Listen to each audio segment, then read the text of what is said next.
I'm Andrea Prejean, and along with Dr. Rita Perez from MAEC are your hosts for this afternoon.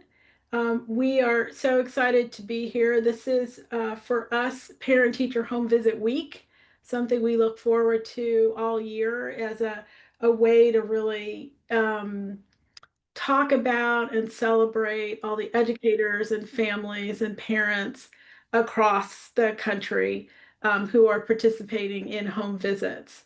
So I am almost a year as the executive director for Parent Teacher Home Visit. In about a week and a half, October 1st, will be my 1 year anniversary. I've been a longtime supporter, though, of Parent Teacher Home Visit throughout my career.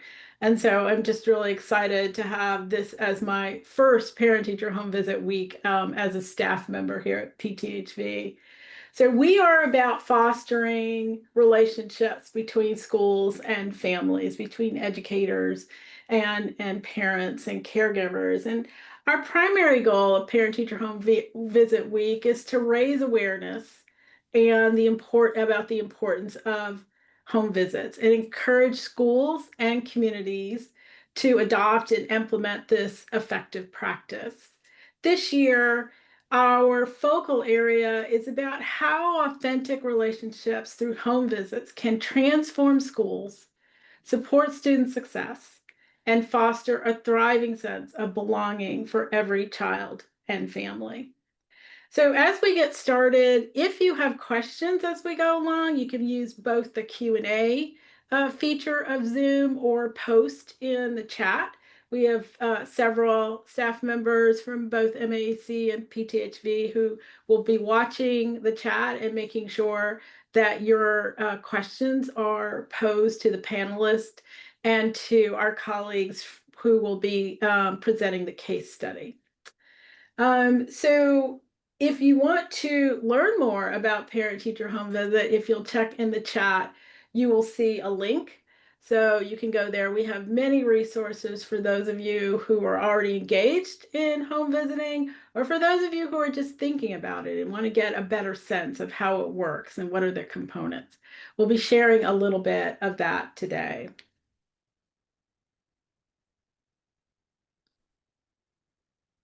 Can we go to the next slide?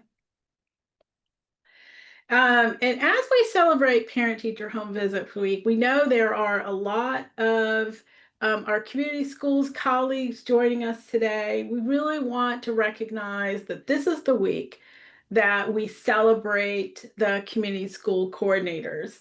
We know that they are vital partners in making sure family engagement is not just a box to check, but is deep, authentic, and are building ongoing relationships.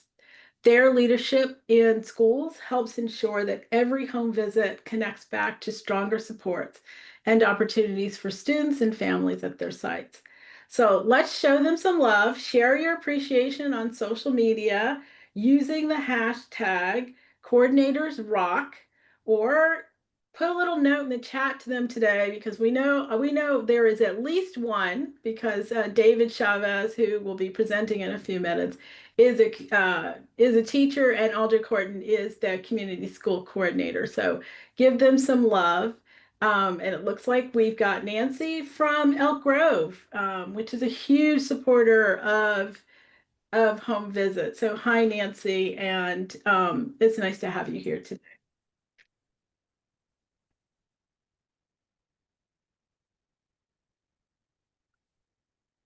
Thank you, Andrea. Hi, everyone. My name is Rita Perez, and I am the Program Director for the Collaborative Action for Family Engagement, or CAFE, which is the statewide family engagement center in Pennsylvania and Maryland. Next slide, please. Thank you. At CAFE, we believe that by building relationships among schools, parents, and community organizations, we improve the development and academic achievement of all students. We work within the states of Maryland and Pennsylvania to build a statewide infrastructure for sustained capacity. We also do direct work with school districts and community agencies. And together, these states will have the opportunity to learn from one another and establish a network of shared leadership and peer support. I'm really pleased to say that our joint parent advisory council, the Maryland and Pennsylvania Parent Advisory Council, has been a great support to all of us. And you can also contact us at info@maec.org if you'd like more information about services that we can provide to anyone, anywhere in the country. And before I turn it over, I would be remiss not to acknowledge that this week also marks the start of National Hispanic Heritage Month. It's a time to celebrate the histories and contributions of Hispanic and Latino communities, and it feels especially meaningful as we talk about home visits. In many communities, families are facing heightened anxiety around immigration enforcement, which can create barriers to engaging with schools. Home visits matter even more in these moments. They show families that schools are safe, respectful spaces, and that genuine partnership is possible. So in that spirit, let's move forward. Thank you. Thanks, Rita. So we know that Dr. Perry reminds us that trust comes through relationships. So let's take just a minute to reflect on that together. From your perspective, what's the biggest factor that helps build trust between families and educators? You should have seen, if technology worked, a poll up in front of you. So let me give you just a few minutes for everyone to put their answers in.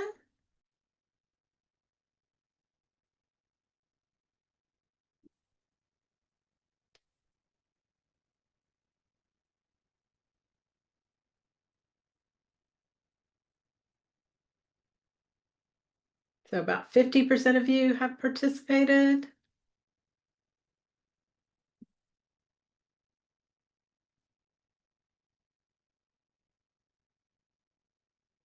Give you just a minute more.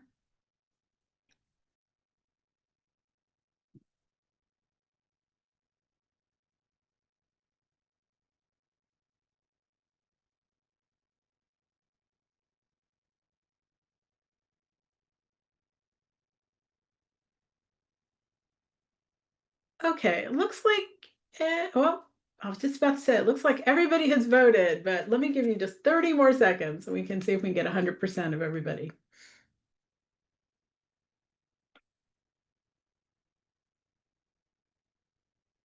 And it looks like listening to families' voices is at 48% with very close, consistent communication. I know that it is likely hard to pick one, but we are kind of forcing you to pick one. We know that listening to families' voices is extremely important, and that is hand in hand with that kind of consistent communication. And I would add even communicating in lots of different ways. We know that just telling anybody something you need or want, or to invite someone in for a conversation in only one way or only once is not enough. So that consistent communication in lots of different ways is important. And listening to families' voices, really inviting them in for a really authentic conversation is really important. So thanks for participating in our quick little quiz. And here are the final results. Okay. I'm going to go to the next slide for me, please. Okay. So from that poll, it really matches what we hear from the field all the time and what I suspect you're hearing from your colleagues as well. And that's why we think trusting partnerships is placed towards the center of the community schools forward framework. So in front of you, you have a community schools framework, which I suspect many of us have seen and engaged with before from our colleagues across the country. And as we think about that framework and where parent-teacher home visit fits, so it is in that space of building trusting relationships. And we know that if we look beyond the four pillars, although I think I was informed yesterday that we have moved beyond four, um, to include the who, why, how, and what, and the support that's needed, that we have to zoom in on what we call the enabling conditions. So what are those conditions necessary in any school or district or context classroom that will move the needle forward? And that means trusting relationships, having a shared vision, inclusive decision making. So that goes back to listening to community voices, to family voices from our poll, and actionable data.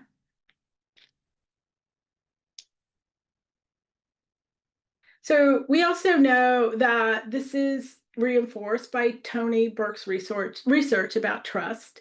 Authentic parent engagement in most schools right now, in most communities, is really highly dependent on the good intentions of school districts. And we know that parents can often feel vulnerable about engaging with schools, but we know that they need to be recognized, and we know that teachers, other educators should be supported while they create partnerships with parents and families so that we can promote student learning and growth. PTHV does this. It is our foundational practice that enables us to do all our great work of community schools better and more effectively.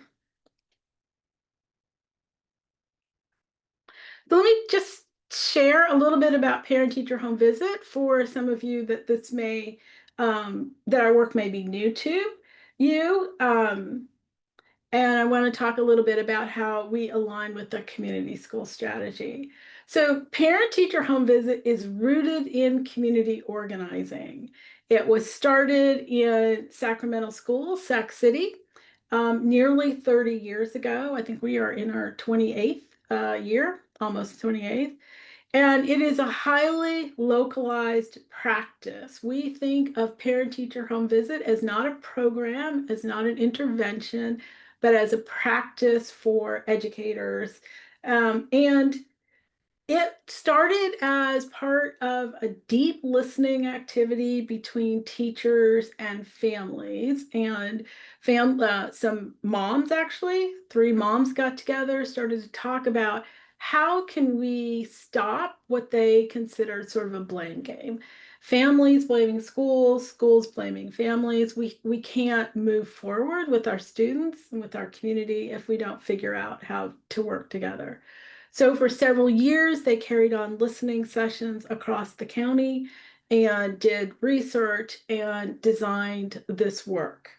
It is a collaboration between educators, families, and the community to bring it to fruition. That included both the school district, teachers unions, faith-based community organizations in Sacramento. So we owe a debt of gratitude to our colleagues in Sacramento and want to thank those of them that are actually on the webinar this afternoon. Think a little bit about how our history might be reflected in your own experiences and what our guests will be sharing later.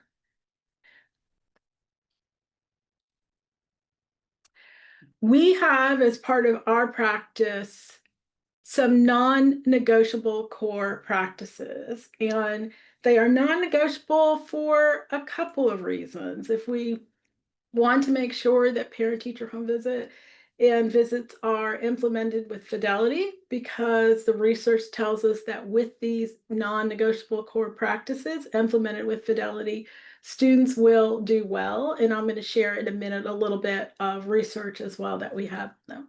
But let's go through them just a little bit. So first, educators are trained on how to do home visits. They go through a training, they practice, they work together, they work with parents and with educators on how to conduct a visit. And they are also compensated for their time. So if they make those home visits after school, after hours, then they are compensated for that.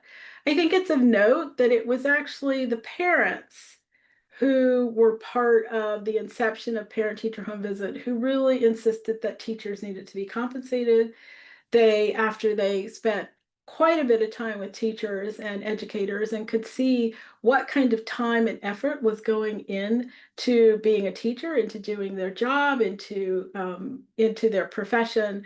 They insisted that teachers be compensated for that additional time.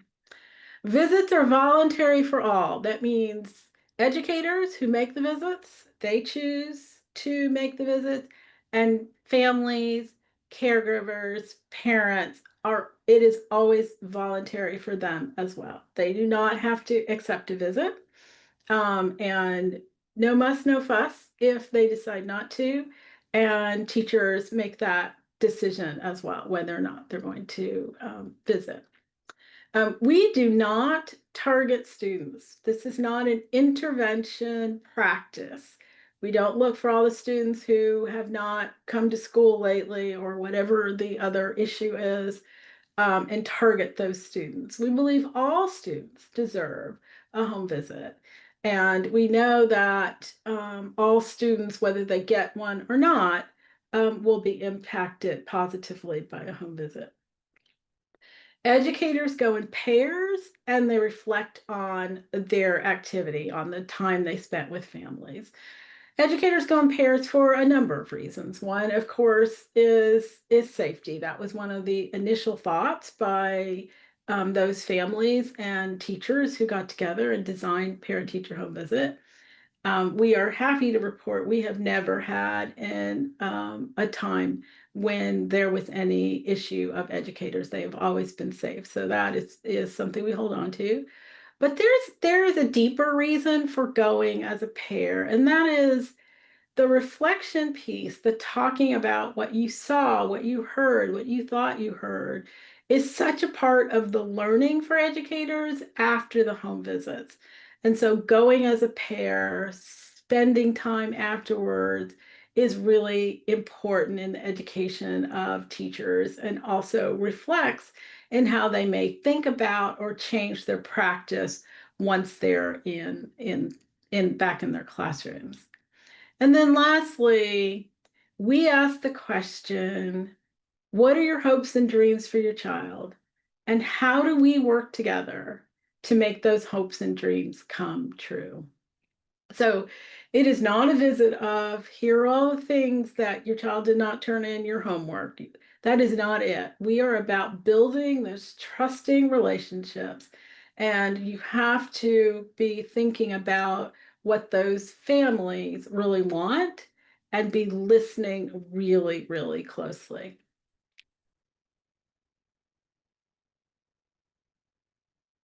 You can go to the next slide for me.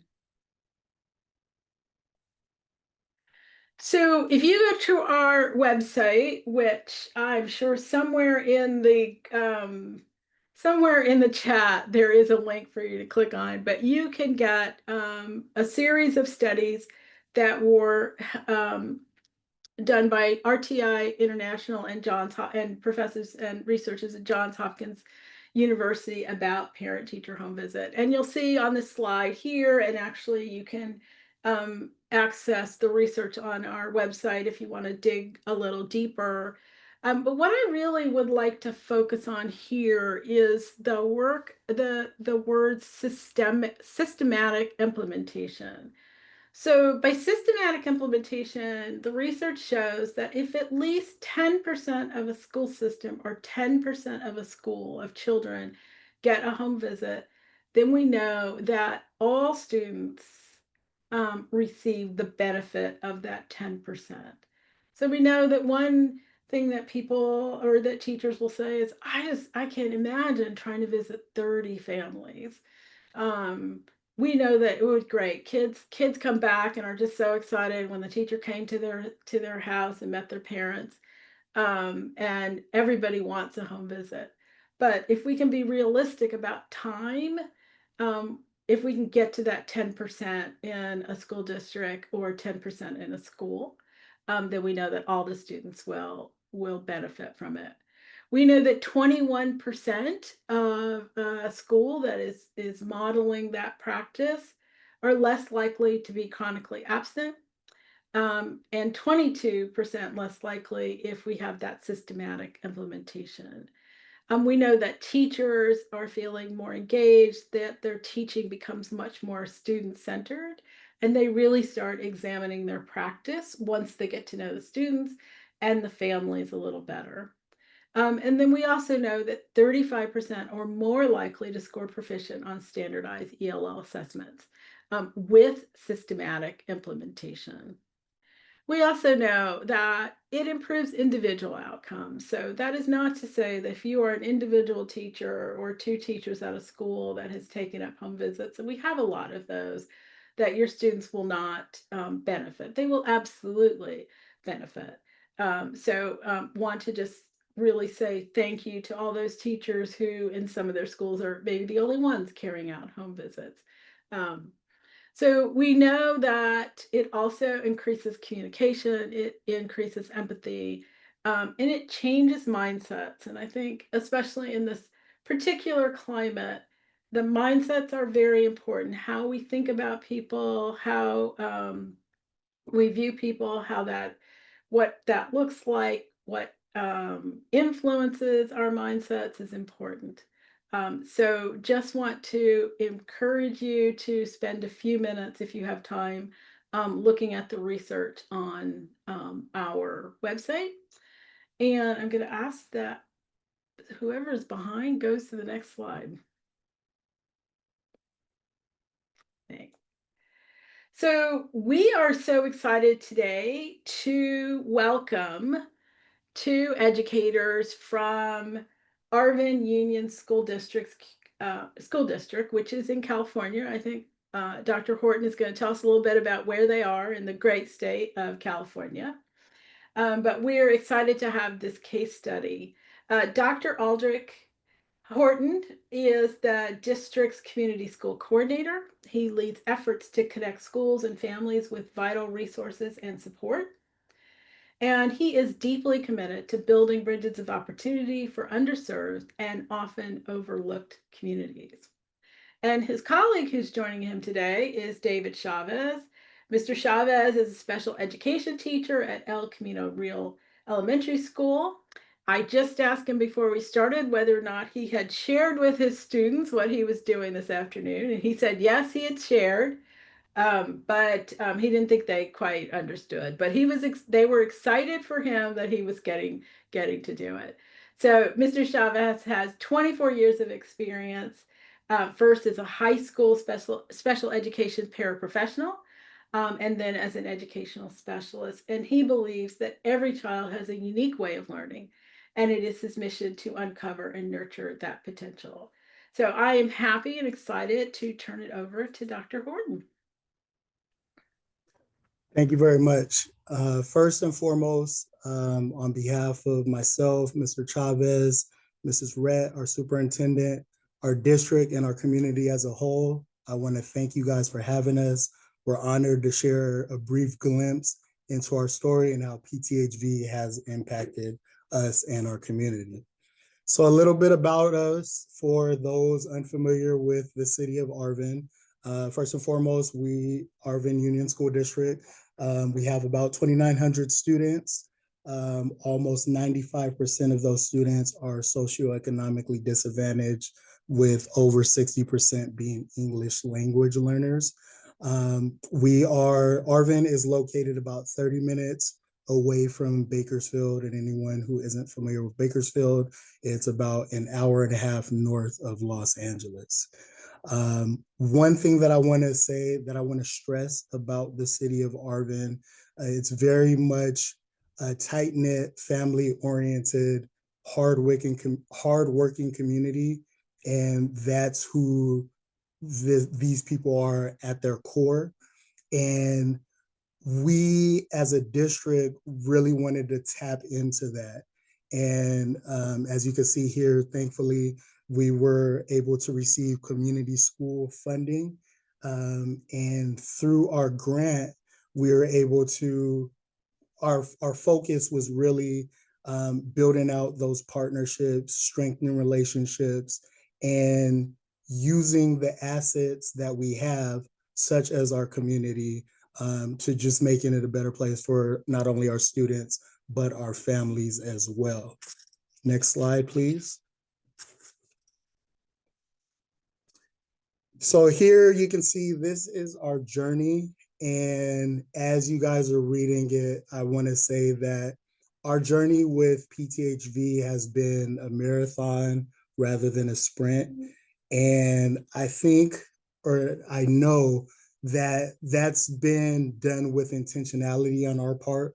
We want to make sure that we are doing this not just to check a box, but to do it to fidelity. We want to make sure our families understand that, yes, this is something new, this is something different. As you guys all know, home visits traditionally, historically, have a negative connotation. So we knew that, once we reached out to our parents and our families and said, this is what we want to do, there'd be a little pushback, and even from our educators. So we really wanted to take our time and make sure that we all understand the mission, vision, and reason behind why we're taking this approach. So as you can see, we started back in 2023 with our initial community schools planning grant, and we really looked at what our assets are, what our needs are, what can help us again build those bridges, build those relationships, and essentially create a true collaboration and partnership with our families.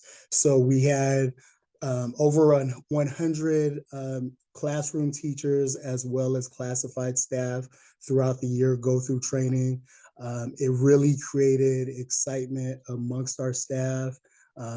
People questioning with anticipation, excited that, it's a new approach, a new way of doing things. And I just want to say we're really grateful to our board for working with us and helping us get, our stipends in order, helping us with scheduling. And they were on board in us moving forward with this initiative to really make that connection with the community and build our capacity as a whole and build those relationships as a whole. So we had Mr. Chavez, who will come in after me. He was one of our 7 teachers who helped us roll out this initiative during summer school.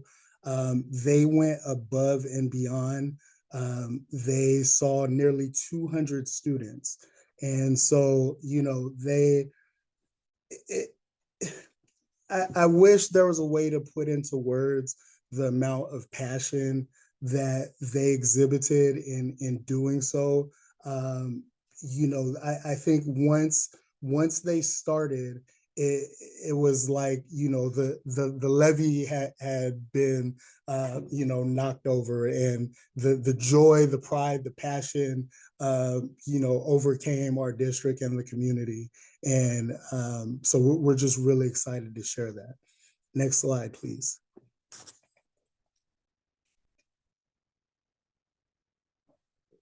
So again, like I said, it's impossible for me to put into words the impact that PTHV has had on us thus far, but it is definitely evident. It's impacted the students.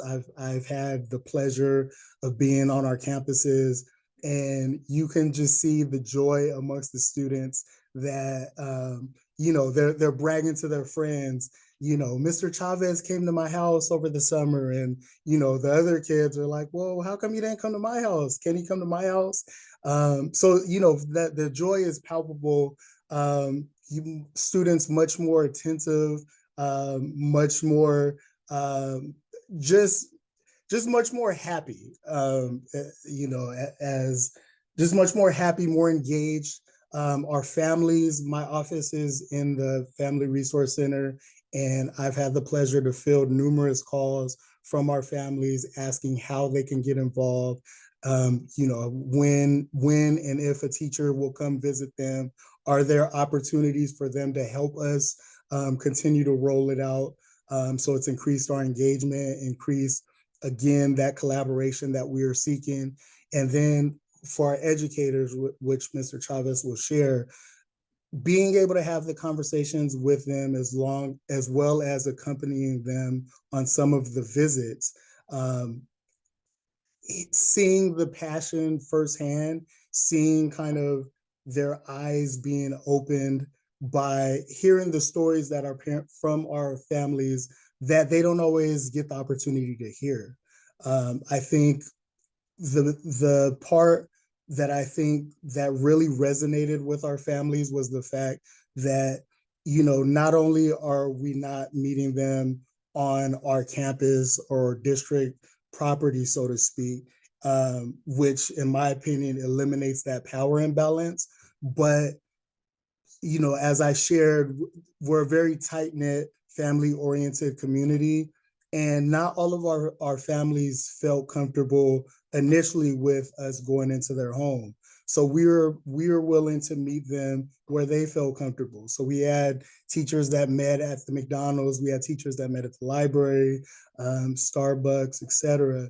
And I think for our families, them seeing that willingness for us to meet them where they are, and that willingness to take an unconventional approach to showing that not only do we want to hear what they have to say, but we also, our educators shared, a lot of personal details about themselves as well. So it gave us an opportunity to connect on levels that usually were not afforded the opportunity to do so.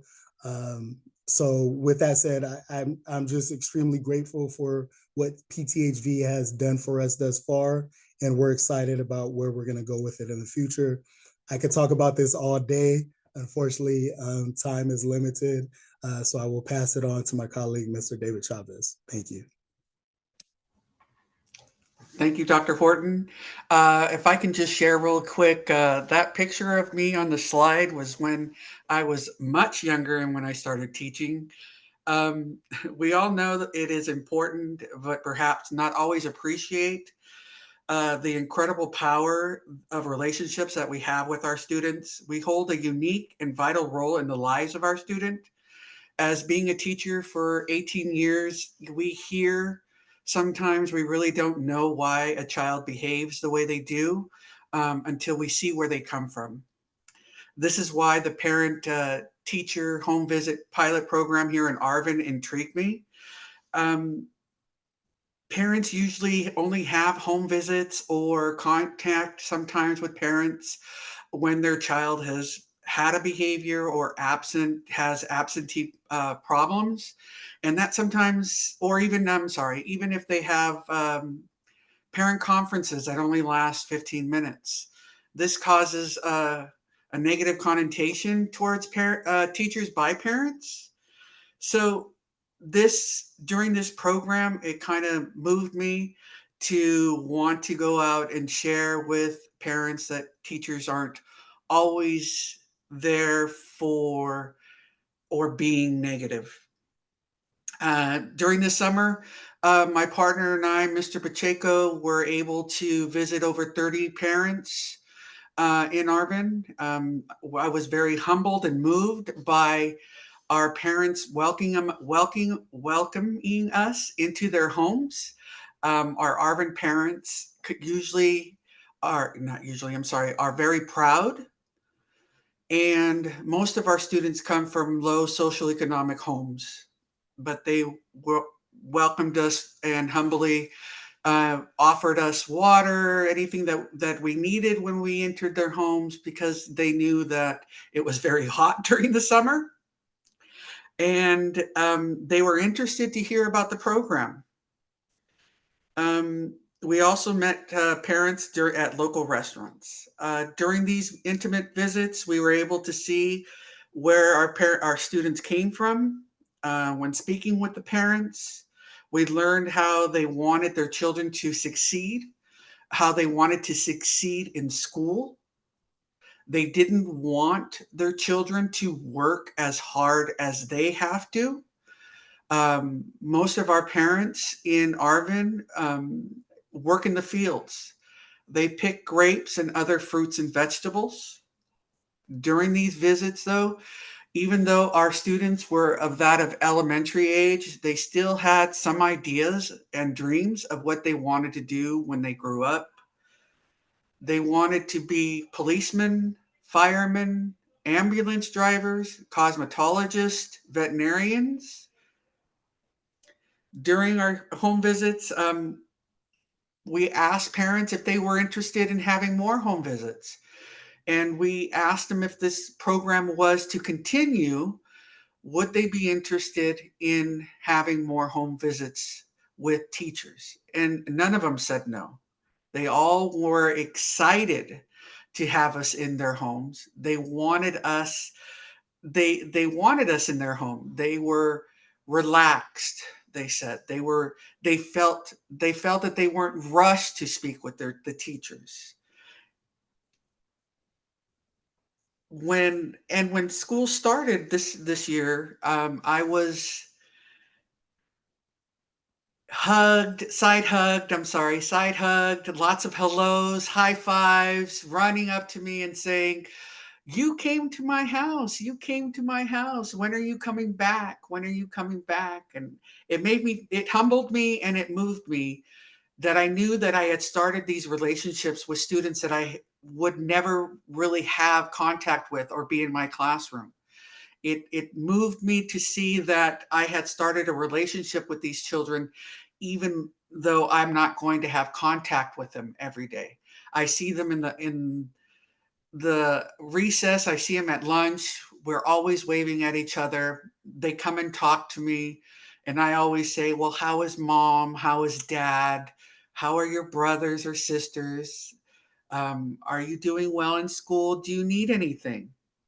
So building these relationships isn't always easy, but it requires patience, consistency, and a deep well of compassion.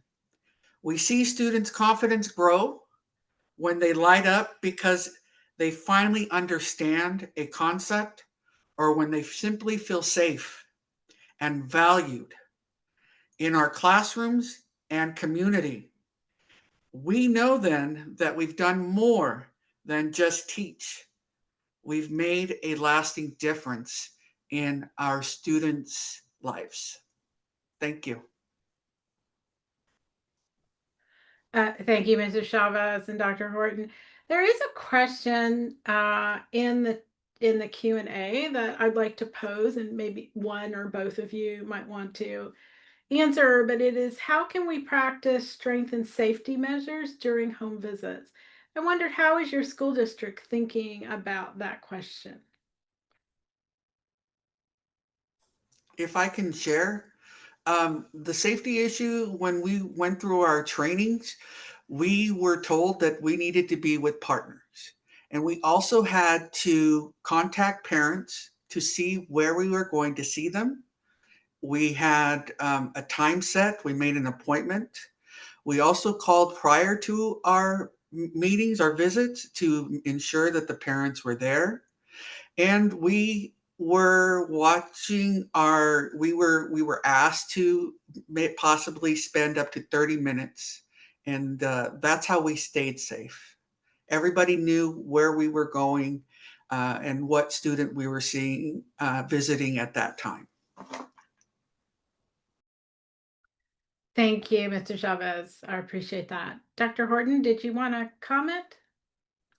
Yeah, so I would echo everything Mr. Chavez said, and I would just add that during training, both the training that you guys did when you came out, and then the refresher training we had, it was emphasized that, again, you said, it's voluntary on both ends. So our teachers were instructed that if they, showed up to a location and they didn't feel comfortable or felt unsafe, they were instructed to get out of there, because their safety is key. So I just want to emphasize that as well. Thank you both for sharing the work in your school district. I did want to comment, they shared that a visit does not have to take place in a home, although the students love it when you come to their home. We ask that in our training that the only place a visit not take place is at school. There is a certain power dynamic, a possible power imbalance that happens. And so, as they both said, meet at Starbucks, meet at the local bodega, meet at a park, library, if the parents want to meet with you, but would feel more comfortable not having you in their home. So thanks to both of you. If you want to read about other school districts who are implementing parent-teacher home visit, invite you to go to our website. This week we are highlighting 4 separate districts and their journey in implementing a parent-teacher home visit practice. So we're going to move on to our panel, and we are going to be moderated by our panel today by a true friend of parent-teacher home visit, Kwesi Rollins, who is the Chief Program Officer for the Institute of Educational Leadership. He is also a former parent-teacher home visit board member. He has more than 30 years of experience at the local, state, and national level, improving cross-sector collaboration and service delivery systems that support children and family. He currently guides IEL's portfolio of programs designed to develop and support leaders with a particular emphasis on family and community engagement, community schools, early childhood education, principal leadership, and community-based leadership development. So welcome, Kwesi. We're happy to have you here. Georgia Rhett is the superintendent of Arvin Union School District, the one who we just heard the case study on. Her career has spanned nearly 40 years, where she has served Arvin Union School District as a classroom teacher, a resource teacher for English learners and migrant education programs, and as a site administrator. So welcome, Georgia. We're happy to have you with us. Dr. Adriane Dorrington is the program manager for the Innovation and Transformation team at the National Education Association, and her work includes the support of community schools across the country. She is a former math and science teacher and curriculum specialist, and her work at NEA has focused primarily on supporting the professional growth of teachers, particularly around issues related to diversity, equity, and cultural competency. NEA's community schools work is an extension of her belief that it takes a healthy and engaged village to help every child, regardless of the zip code, to achieve their fullest potential. And our panelist, Heidi Stevens, from the Poppleton Neighborhood Zone Director and Senior Director of Community Schools of the United Way of Central Maryland. Welcome, Heidi. Provides support to schools evolving into community schools and is focused on reducing chronic absence in Baltimore City public schools. I think she's coming to us from Baltimore today, just down the road from me, Heidi. Her expertise is rooted in her hands-on work within schools, including as a community school coordinator in Southwest Baltimore. And let me turn it over right now to Kwesi. So thanks so much, Andrea. It's a pleasure to be here. Welcome, everyone. This is a strategy that's near and dear to my heart, and it's wonderful, in a world where we're always worried about trying to use evidence-based approaches. What you heard here today on full display was kind of the heart and soul behind the evidence. We have the numbers, and we have the research, and we have all of these other things that kind of back up the use of not only a community school strategy in times like this, but also good family engagement, and in particular, high impact family engagement strategies like home visits. But you heard, and I'm sure Superintendent Rhett is quite proud of her people, you heard kind of the heart and soul behind the work that, it's not just about evidence for evidence sake, but it is about relationship. It's about trust. It's about all those things. So it's a pleasure to join you today. And we have really a powerful panel. And what I would do to start off is ask each of you, and I think I'll start with you, Heidi, and then go Adriane, and then Georgia. Say a little bit about, take a minute or so to introduce how you heard about, or your first entry point with home visits. And then as part of kind of capping off your answer, from your perspective, how does trust show up in your work every day? We heard a lot about trust, but maybe say a little bit about your intro to the strategy and then trust. Sure. Thank you so much. I appreciate being here today. And I want to give kudos to the Arvin team. You guys are doing great work there. So congratulations on what you're doing. It's interesting for me, my entree to home visiting started in about 2010. I was doing an attendance initiative with Baltimore City Schools called School Every Day. And it was up to me to go into neighborhoods that I've never been into and to knock on the doors of homes of families that I didn't know. I was a consultant doing the work at that particular time. I visited probably over 2 years. It was a grant that I was working with on hundreds of doors of families who live in the city to find out why those students were chronically absent. But what I learned really helped me to provide resources for families in schools across the city. What I learned was that people had real needs that were stopping them from accessing schools. And I was able to take that information back, those barriers back to schools so that the schools can come up with ways that they could better serve their students. So it was a very successful program, but I learned a lot through knocking on doors in Baltimore City and started in that work and have continued to do that, especially as a community school coordinator. And now that I'm over community school coordinators, really able to tell them the reasons why, the great benefits that there are to knocking on doors and to really building that relationship, that solid relationship with families. I am very impressed at Heidi got that done in such a succinct time. I'm Adriane Dorrington, Program Manager for Innovation and Transformation Team at NEA, and also want to give kudos to my former colleague, Dr. Andrea Prejean, who I miss immensely. First of all, I want to say that my lens from which I will be sharing my information will be through a community school lens. I have little experience with parent-teacher home visit. I have tremendous experience with community schools and engagement of families and communities. And so with my community school lens, I will be infusing that with the 6-pillar framework, where we talk about families and communities with schools as true partners premised on shared decision-making. And I personally want to acknowledge the importance of family involvement in a child's academic success. And the reason I want to point that out, I am a product of that. My mom and dad every year would have to go down to the schools to fight with the teachers and fight with the school administrators to ensure that they had the best, that they were doing the best for their kids. And that's us, including me. So I understand the importance of family involvement and as it relates to academic success. But just to turn a moment to trust, which is in short supply nowadays, that's what it seems like.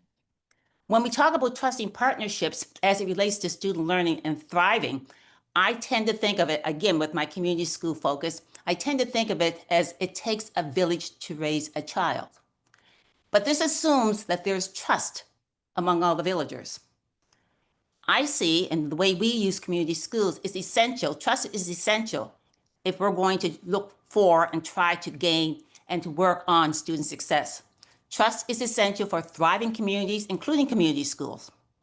Trust is essential for creating that foundation for shared vision, for shared responsibility, for open and, I want to highlight, courageous conversations, for a shared strong support structure around where students have to be the epicenter of community schools and or parent-teacher focus visits.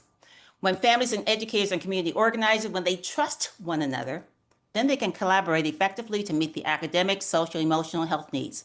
So trusting partnerships, basically, it strengthens the sense of belonging and collective purpose within the school community. It breaks down the barriers between home, school, and community, and it leads to higher student engagement, better academic outcomes, and stronger and more resilient communities as a whole. Thank you. Thanks for that. And Superintendent Rhett? These ladies are a tough act to follow.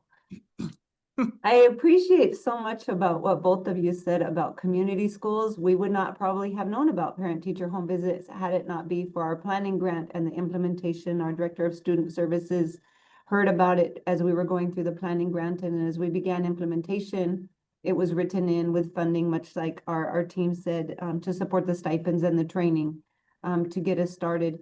but really thinking about how that was embedded into why, not just to do it, but the why.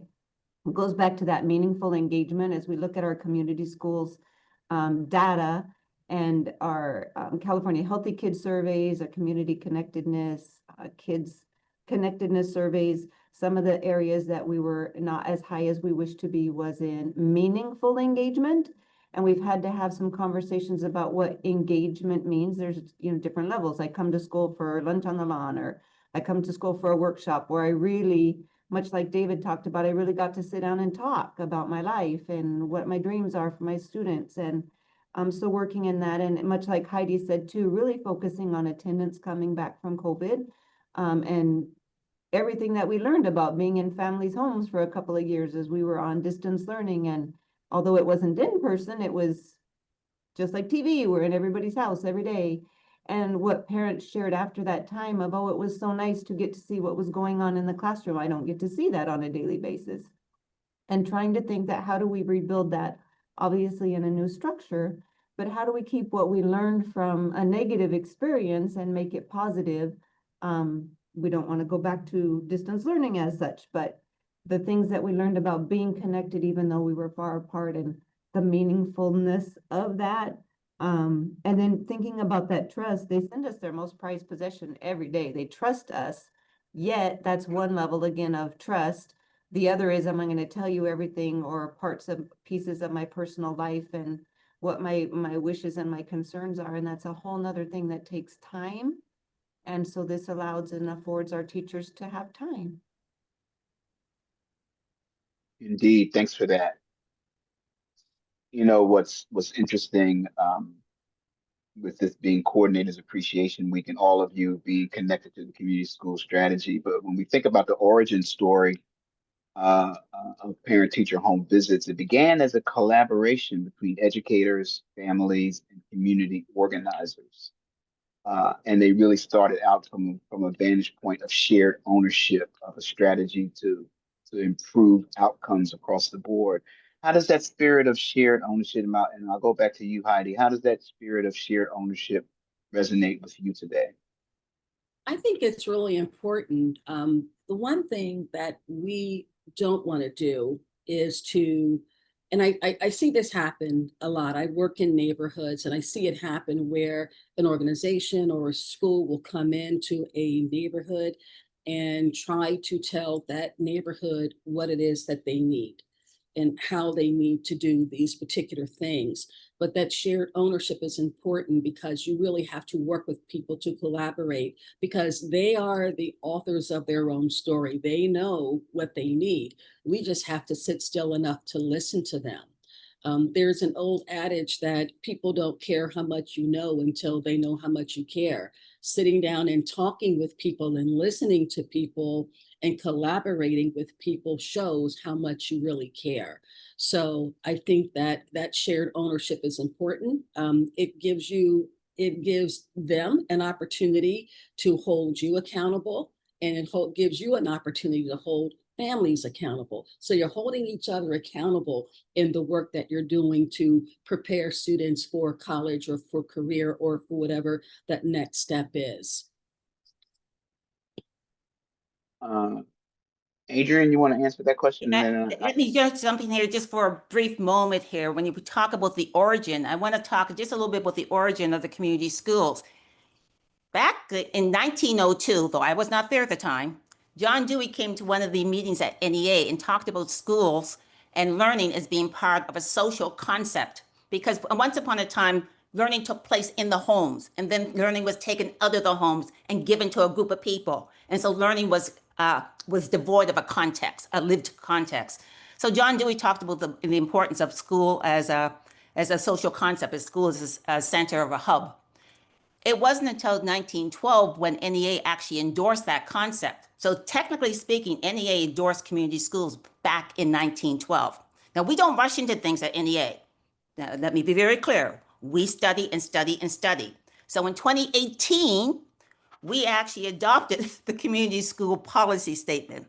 And in 2020, that's when we launched our first community school implementation institute. But in the whole process, in that whole the whole history that I just shared with you, you recognize that we're now learning that we come to accept that learning is not just the teacher in the classroom with the student or the educator in the classroom with the student. That learning, I go right back to that village concept. That learning is part of the village because everyone benefits from that shared learning. Everyone has a role to play.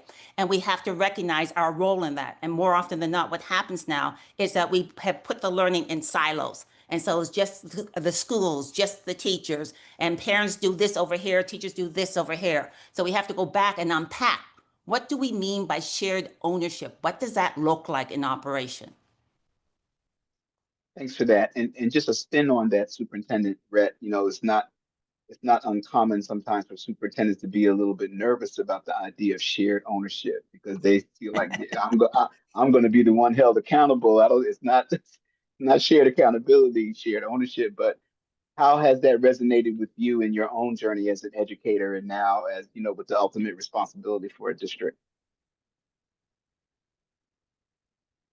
I think we've had some long conversations about shared ownership because you're right, it is a little bit scary. You don't have total control, and we have 4 schools, 4 principals, 4 VPs, and then all their programs and everything else. And with shared leadership also requires some structure.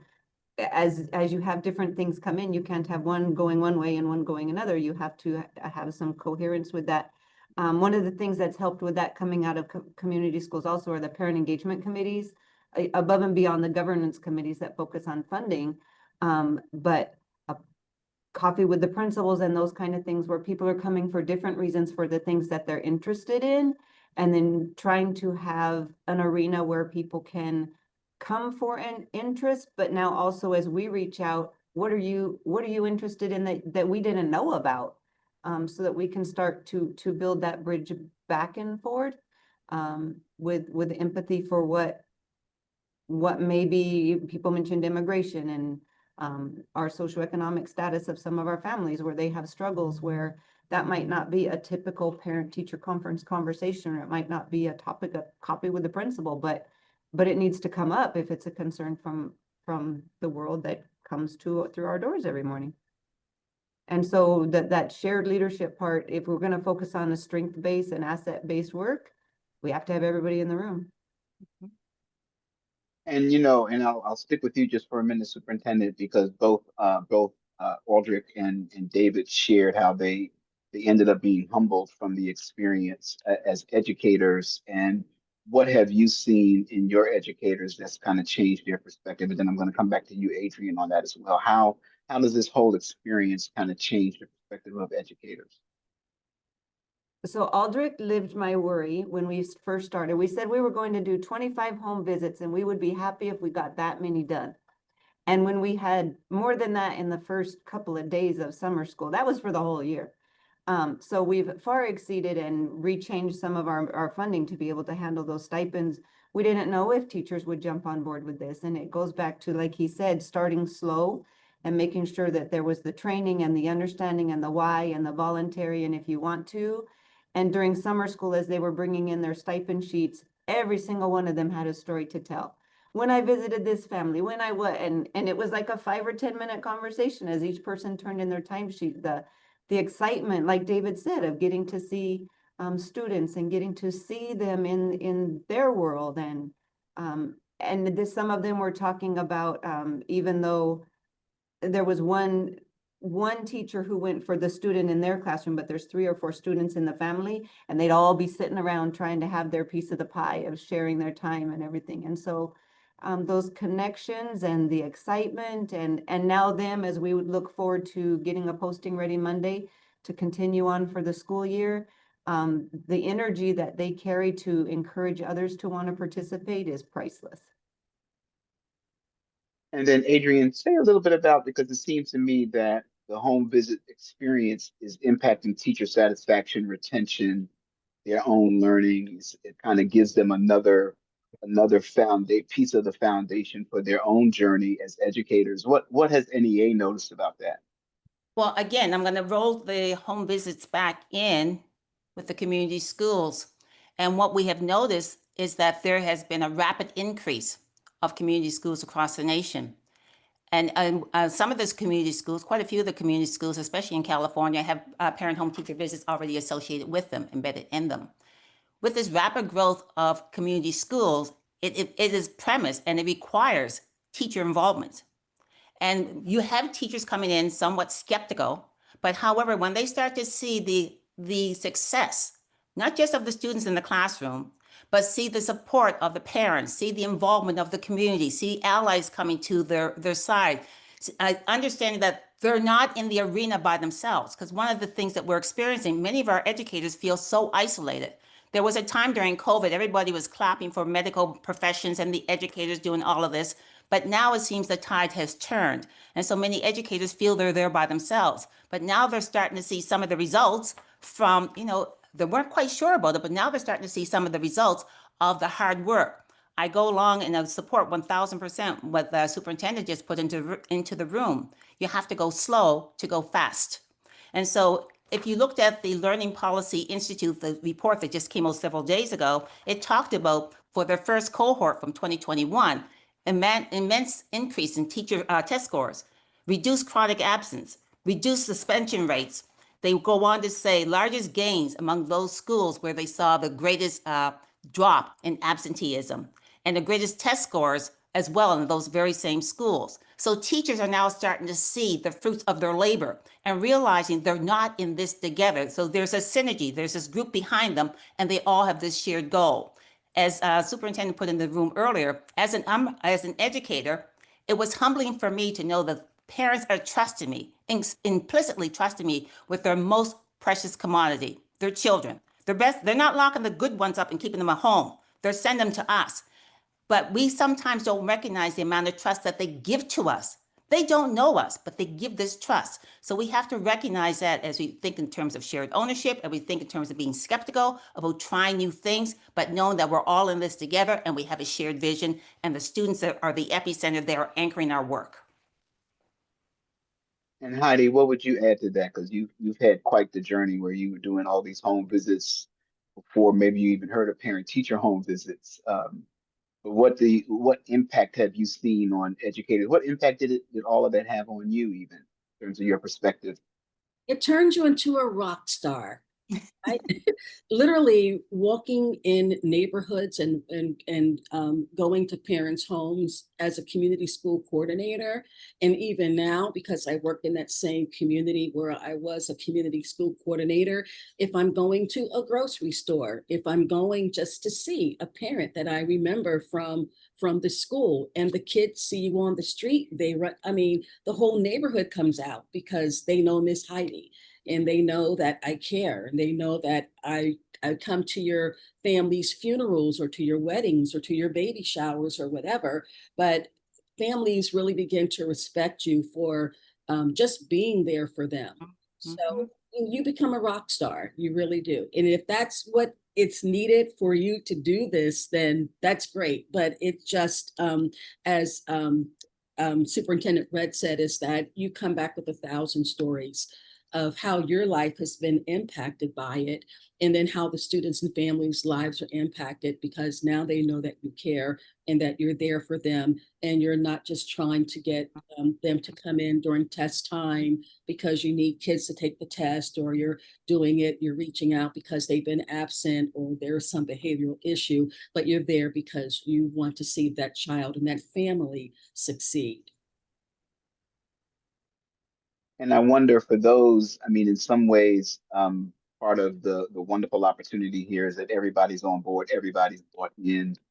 It helps when your superintendent is fully bought in to create a context for this to work. But I wonder, Superintendent Rhett, what advice do you have for folks that are in places where there isn't necessarily this high level of buy-in or experience or evidence yet? I think most superintendents, most principals, most educators like the idea of engaging families, but they're not always confident in doing it. They're not always confident that their efforts are going to pay off. So what advice do you have? I'll start with you, Superintendent Rhett, and then we'll go around. A really good question. I think you have to have somebody that's going to be the champion And really for us, that's Aldric to get it started, and our Director of Community Services, Dr. Venegas. They're the ones that are out there getting the message out, promoting.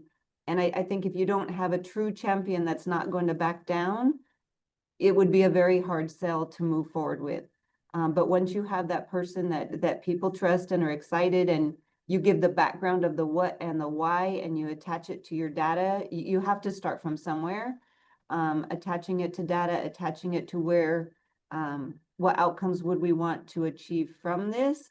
And then as people can see that over time, and we just barely started, so we don't have, as Adriane was talking about, we don't have all of that data yet to show, is it really affecting attendance? Our attendance is up this year, so maybe it is.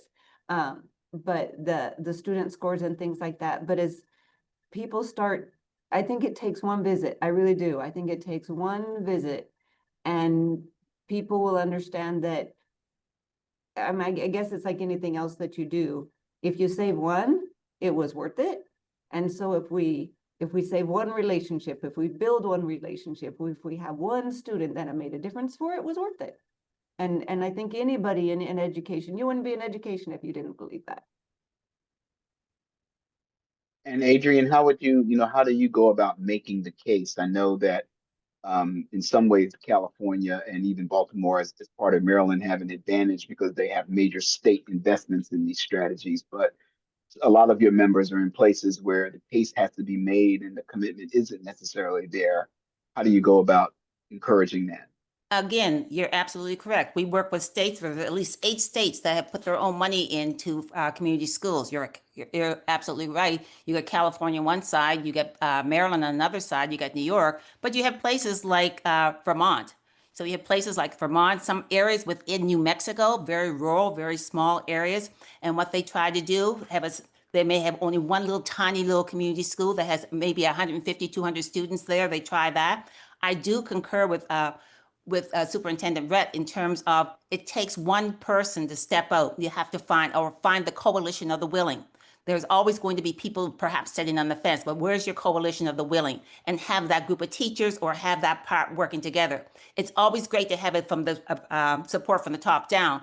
It may not start there. It may be a few teachers working on their own with support from the superintendent not being out in front, but maybe leading from behind and showing the success of one parent-teacher visit after another. We teach students, even though there are 30 kids in the classroom, each one is being taught almost like individually. So it's one at a time.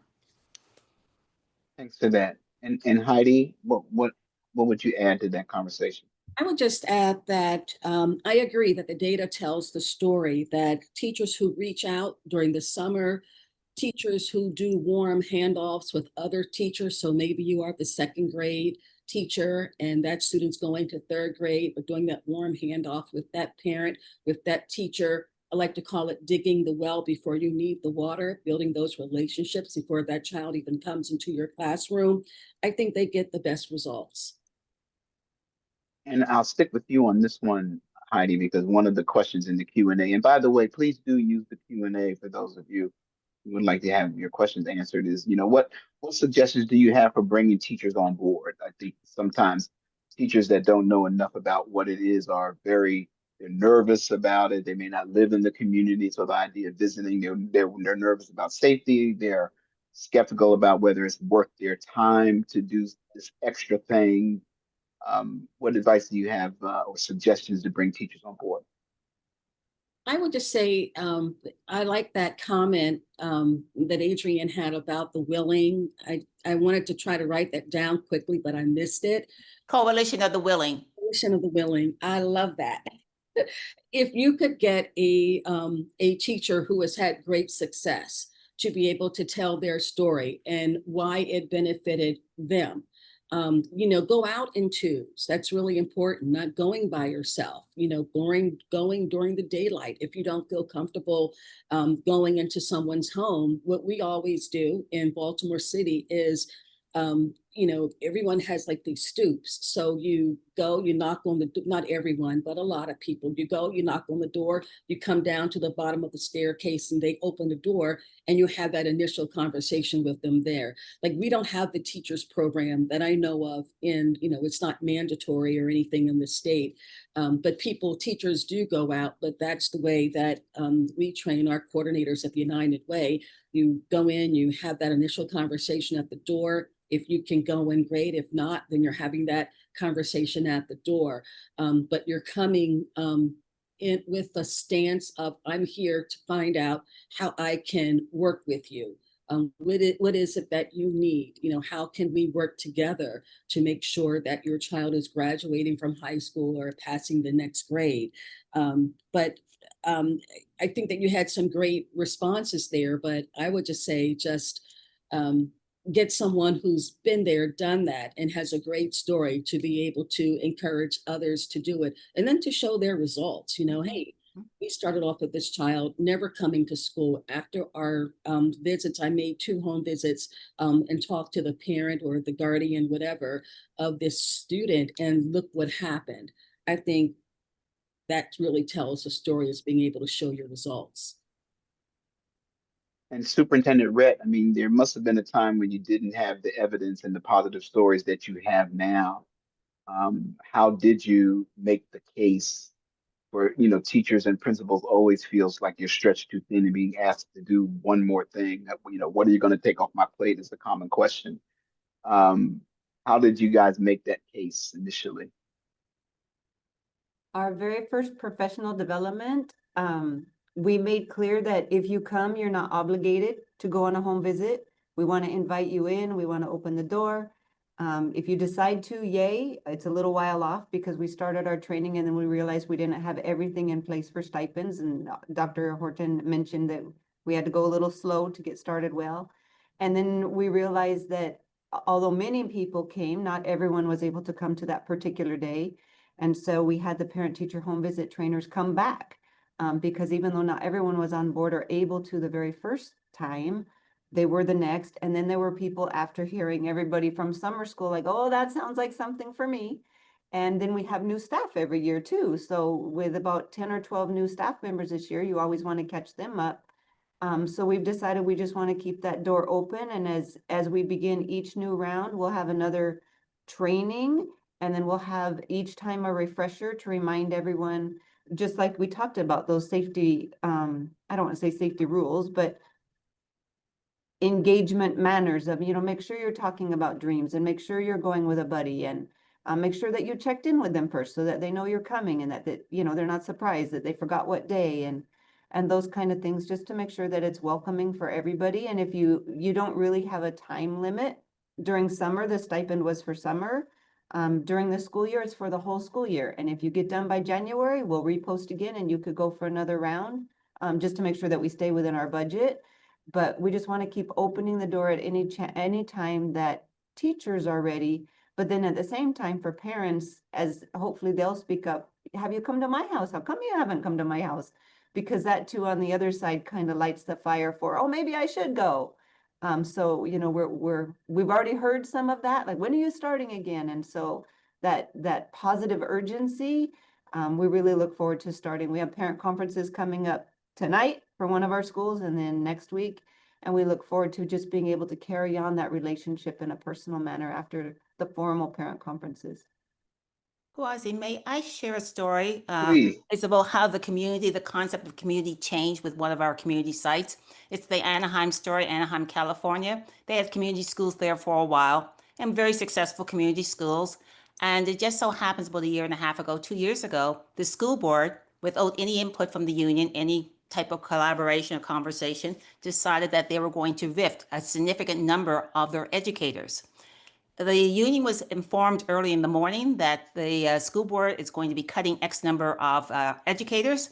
And there was kind of like no real rhyme or reason because you had some very senior educators that would lose their jobs and some very new educators that would retain their jobs because of designations that the school board did by themselves. So when that information came out to the union, they were blindsided and they were stunned. By 5 o'clock that day, it was the parents and it was the students on the community steering committee that had organized a large group of people to come to the school board, outside the school board. When they had their town hall meeting, their city hall meeting, it was filled with community, with parents, with aunts and uncles and grandparents and students. The teachers were so humbled because when they saw community schools, they were seeing it through the eyes of being in that building in the community. They did not realize their community school became a community. So the community brought so much pressure to bear. When the word came down in April that these jobs were going to be cut, by the time June rolled around, all those jobs were saved on the backs of the community that they built. But they did not see that community. The community they saw was through the lens of an educator in the community school setting, and realizing the community was much, much bigger than that. Indeed. And Adriane, would you, elaborate a little bit more? One of the questions I think you'd be good to answer this is how can this whole home visit model that we're talking about, parent-teacher home visit, be better integrated in community schools places? In California, it is, almost by design, but it's not necessarily the case around the country. I think that because you already have a parent, you already have someone sitting on every community school is going to have a parent involvement. And it's a matter of talking to the community schools and talking to the parents and how they can better achieve results, how they can better achieve community by integrating another element that could be part of that steering committee, the community school steering committee. I don't think because some of them may have, I won't say tunnel vision, that's not the case, but because the parent currently that usually represents the parents, he or she may be so focused on one particular lane and forget to see how they can tap into or expand into and let the parent-teacher home visit carry some water for them as it relates to that lane. But I think it's bringing an awareness to the community schools. And I think a lot of them have heard about it, but they just don't see how it may fit in because right now they have their shoulders to the grindstone here, trying to get, given all what we're trying to deal with and all the balls we're trying to keep in the air at the same time. They may not have thought about that as an opportunity. And Heidi, what's your observation? I know that there are districts in Maryland and even some schools in Baltimore doing parent-teacher home visits, but how do we better integrate that? I think one of the weaknesses, if I can say that, of the community school strategy is there's a high value around family engagement, but not always implementation is not always using high impact strategies like parent-teacher home visits. Does that seem fair? That's our observation. What's your thought about that? Yeah, that's absolutely fair. I agree with Adriane. We really just have to, we just really have to show the value of it and why it's important and get parents on the forefront of it. Parents are advocates and they're able to advocate for certain things. So being able to advocate for something like this, I think will be really important.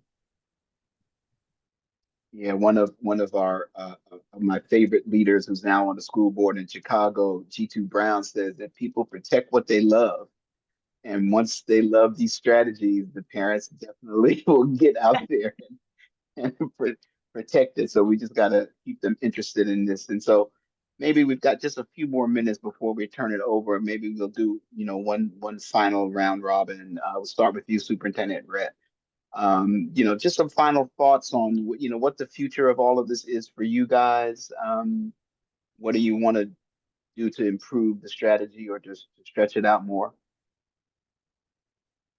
So one of the things we've been really purposeful about is not just leaving it with community schools. That's one piece of paper that gets turned in, but then it's all the different ways plans are united. So we also have community engagement initiative with our middle school, our LCAP strategic plan, the school site plans. And so we've been really intentional about that. However, the word engagement is, that this gets embedded into that, because community schools money goes away in 5 years. If you can't sustain it or you don't have a plan for it, whether that includes continuing the stipend or moving it into some other form, we want to be able to make sure that we can continue on. And so matching the data with different elements that we have in our LCAP so that it's measurable, that it can be strategic and we can leverage different funding sources, because you can already see the impacts of it. And just like both ladies said, once parents like it or once teachers like it, they're going to want to continue. And so how do we make sure that we can do that and prepare now for 4, 5, 6 years down the road, so that we didn't do it for fun. We did it to become a new way of being. And so we need to embed that into everything we do. Thanks for that. Adriane and then Heidi. I would say I concur with what you just put into the room, Superintendent Rhett, that there has to be many avenues to this, not just community schools. But in addition to the many avenues, I think another focus is we have to have the metrics to show the success, but also we have to be focusing on the investment. So for every dollar that is put into a community school structure, we get about $15 in social and economic return. We need to actually emphasize that, amplify that, and show the communities what does that mean. For every dollar that they invest in a community school coordinator, they get $7 back, such as improved student outcomes, improved attendance, reduce disciplinary actions, increase academic achievement, all of those things. We don't focus enough on the financial aspect as it relates to, we're good when it comes to the academic metrics. I don't have a problem with that. But taxpayers need to know that it's important for us. We say the money's going to go away, but when your money goes away, your investment also goes away. So we have to tie the money to the investment. People need to see that. We got to do a better job of that. And Thanks for that. I think that they both dropped the mic on that answer. I don't think there's any more that I could add to that, except for with everything that's being cut, families' benefits are being cut, programs are being cut, funding is being cut. How do we work together? How do we continue to work together to make things sustainable? What about the partnerships that we have created in communities? That's a huge tenet of community schools. So how can we continue to work together with our partners, with communities, with schools, so that we can carry on, even if there is not a lot of funding? How can we continue to work together? Thanks for that. And I think that's a compelling argument to remember to share these stories, because as many places face budget cuts, sometimes these kind of strategies are the first things to go because folks haven't made the case sufficiently. And the return on investment case is an important case for some places, and the warm fuzzy feeling that parents and educators get is an important case for other folks. So we've got to tell the full range of the story, highlight the evidence, highlight the practice, share this video with folks that don't know more about this. But I want to thank so much our panel. We had a wonderful, powerful panel. I'm going to turn it back over to Andrea and Rita, and they're going to kind of pivot and close this out.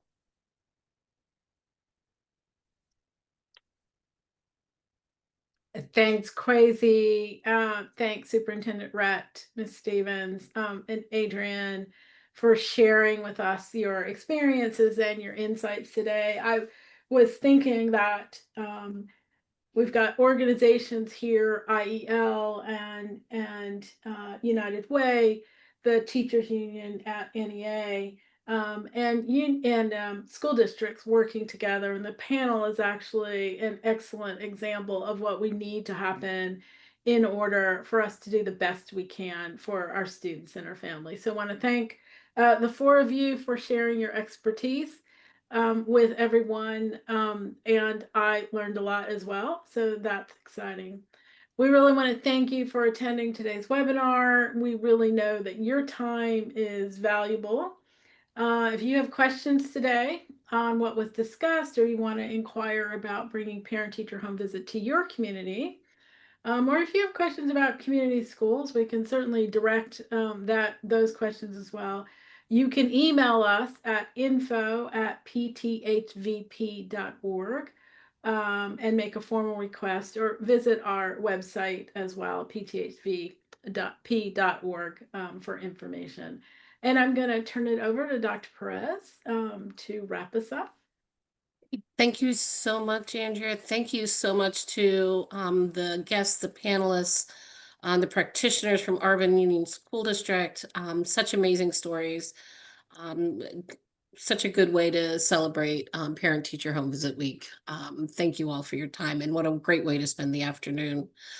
If you could please, we would really indulge our audience to please use the QR code, or the survey link has been dropped into the chat to complete our survey. The survey is really helpful to us. It helps us in our continuous improvement journey at MAEC, helps us learn what we need to do more of, what we need to do better, and how we can move forward. So if you could just take a moment before you log off and enjoy the rest of your day to complete that survey and give us some feedback, it would be much appreciated.